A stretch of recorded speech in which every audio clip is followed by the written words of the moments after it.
Shalom, selamat pagi saudaraku yang dikasihi oleh Tuhan. Renungan pagi untuk membuka hati, melangkahkan kaki, berjalan bersama dengan Tuhan. Kita sudah sampai di bagian akhir dari seri ucapan bahagia Tuhan Yesus. Setelah kita belajar tentang karakter dari anak-anak Allah dan tatkala kita hidup di dalam kebenaran, mengapa malah kita dimusuhi, dilecehkan, bahkan kemudian menghadapi yang namanya penganiayaan? 7 ucapan bahagia yang sudah kita pelajari, yang sudah kita bahas, diakhiri dengan 3 ayat ucapan bahagia yang lainnya yang kita rasakan ini cukup berat. Bagaimana mungkin kita bisa berbahagia sedangkan kita sedang menghadapi yang namanya penganiayaan? Bagaimana mungkin kita ini bahagia sedangkan kita ini sedang dihina, dilecehkan, disiksa?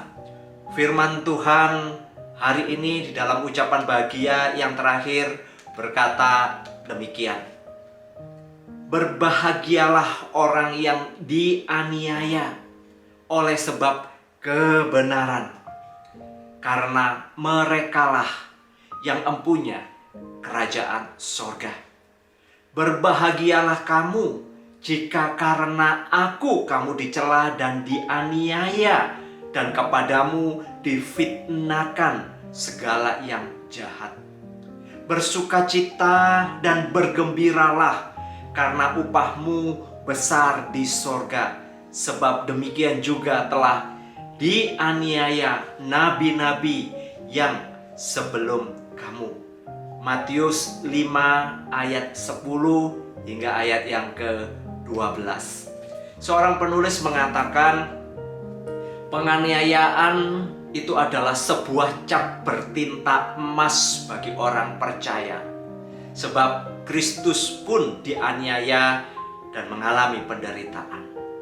Menderita karena Kristus memang kebahagiaan yang bertolak belakang dengan konsep dunia. Dunia menganggap kebahagiaan ketika kita hidup di dalam kenyamanan, tidak kekurangan apapun. Namun Alkitab berbicara lain. Memang tidak mudah menjalani hidup di dalam kebenaran, sebab kita akan mengalami tekanan tersendiri. Dunia yang sudah jatuh di dalam dosa, berada di dalam kegelapan, tentu tidak akan suka dengan yang namanya terang ataupun kebenaran. Namun kita harus terus menerus hidup di dalam kebenaran, menunjukkan kebenaran, dan kita harus menjadi saksi mengabarkan kebenaran dan tidak mundur tatkala kita ditolak, bahkan mengalami aniaya. Di dalam Matius pasal yang ke-24 ayat yang ke-9, Tuhan Yesus juga mengajarkan kepada kita bahwa pada akhir zaman orang-orang percaya itu akan dibenci semua bangsa karena Kristus. Penganiayaan hanya akan terus tumbuh saat dunia ini semakin jauh dari Tuhan. Saat dunia ini menjadi lebih gelap, cahaya orang-orang percaya akan menjadi lebih terang. Roh Kudus akan membimbing dan menguatkan orang-orang percaya sehingga mereka rela menjalani penganiayaan, menghadapi penganiayaan tatkala mereka hidup di dalam kebenaran, memberitakan kebenaran, dan tentu saja ini adalah untuk menghormati Tuhan. Orang-orang yang setia adalah orang-orang yang selalu bersedia memikul salib mereka demi Kristus, seperti yang Tuhan Yesus katakan di dalam Injil Lukas 14 ayat yang ke-27.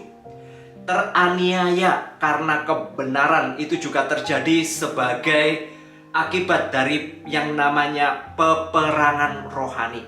Kita melihat bagaimana di dalam perjanjian lama para nabi juga mengalami penganiayaan. Sebut saja Elia, Daniel, Yeremia, dan yang lainnya. Kita terlebih lagi disuguhkan di dalam perjanjian baru. Dalam kitab Kisah Para Rasul, kita juga melihat bagaimana para murid Yesus dianiaya. Bahkan orang-orang percaya pada waktu itu juga mereka tidak lepas dari yang namanya penganiayaan. Namun kita melihat bagaimana penganiayaan yang terjadi baik di dalam perjanjian lama maupun perjanjian baru ternyata tidak pernah menyurutkan semangat mereka di dalam melayani Tuhan, di dalam memberitakan kebenaran firman Tuhan. Malah sebaliknya, bagian penderitaan itu menjadi api semangat bagi mereka untuk terus menjadi saksi bagi Tuhan. Darah kaum martir menjadi benih pertumbuhan gereja Tuhan di seluruh dunia.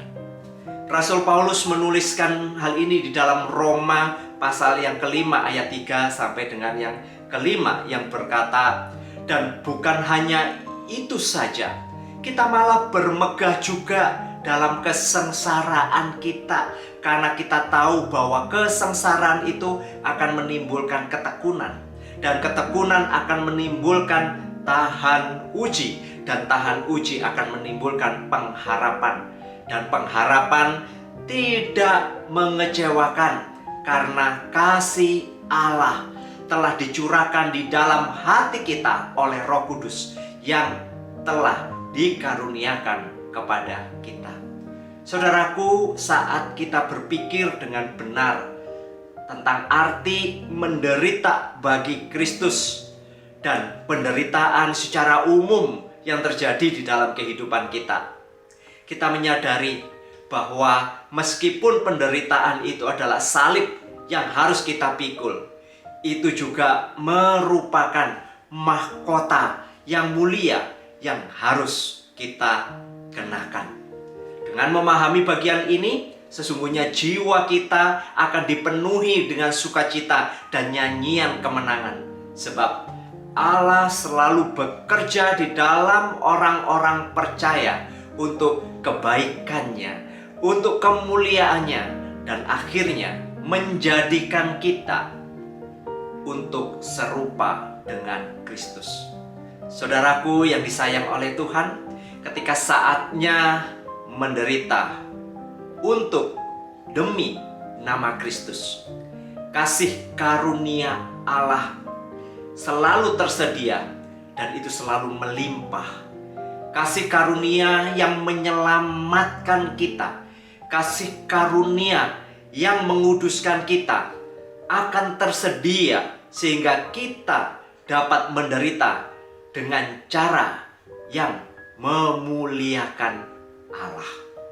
Menderita yang bahagia itu hanya ada di dalam kasih karunia Allah, yaitu dalam Yesus Kristus. Mari kita berdoa meminta hikmat pertolongan Tuhan.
Tuhan Yesus, terima kasih melalui rangkaian ucapan bahagia saat kami memasuki renungan pagi.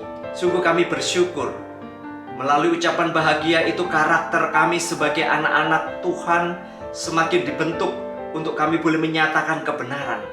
Namun tatkala kami menyatakan kebenaran, dunia sekitar kami bisa menolak.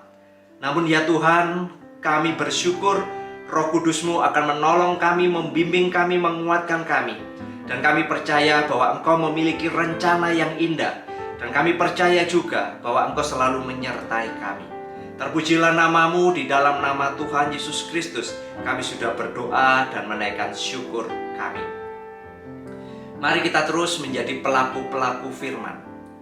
Kebahagiaan yang kita miliki tentu saja berbeda dengan standarnya dunia. Sebab kebahagiaan yang ada di dalam diri kita berdasarkan kasih karunia Allah, dan itu bernilai kekal.